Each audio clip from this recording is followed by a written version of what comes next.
yang terkena jin, terkena gangguan jin. Ya, ada perubahan di diri dia. Perubahan yang tidak semestinya. Dia nggak kayak gitu loh. Ada orang yang tahu-tahu menutup diri. Ada apa dia?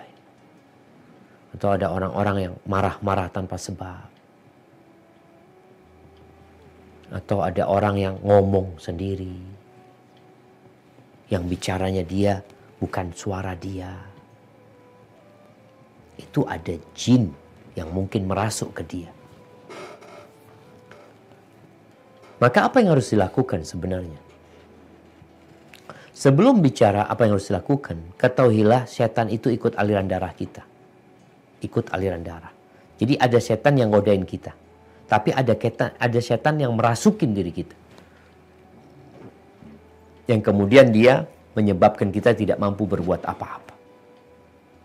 Kadangkala ketika mau melakukan ketaatan jadi sakit semuanya. Ada kawan kita di Madinah dulu, subhanallah.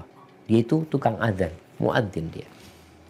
Ketika dia mau berangkat adzan itu, kakinya nggak bisa gerak. Kayak ada yang megangin. Itu jin kiriman waktu itu. Seperti tadi, sihir-sihir dukun-dukun yang ngirim yang nggak suka sama dia. Apa yang harus dilakukan? Ya kembali lagi berlindung kepada Allah Azza wa Jalla. Kita nggak kelihatan nih. Kalau kita kelihatan jinnya di sini di tangan kita, umpamanya kita berangkat ke dokter, dok dioperasi, dok dikeluarin dok. Tapi nggak kelihatan jinnya ini. Dia ngelihat kita nggak kelihatan sama dia. Apa yang harus kita lakukan? Meminta perlindungan kepada Allah. Minta perlindungan sama Allah Azza wa Jalla. Dengan cara meruqyah diri kita. Membaca zikir pagi dan petang. Membaca Al-Baqarah. Baca Al-Baqarah. Capek baca Al-Baqarah. Dengerin. Syekh yang baca, antum yang nyimak. Setelah semangat lagi, antum yang baca. Terus seperti itu. Sampai setan yang merasukin kita ini gak kuat. Karena Rasulullah SAW nyuruh kita untuk membaca Al-Baqarah tuh. Khususnya di rumah kita, baca tuh Al-Baqarah. Kemudian kalau ya gak mampu, ada orang yang gak mampu, Ustaz, perlu diruqyah orang, silahkan. Datang ke orang pintar agama. Yang faham dengan halal haram. Datang, minta diruqyah. Memang tidak dianjurkan, tapi namanya orang sakit, fadhol berangkat. Jangan berangkat ke dukun.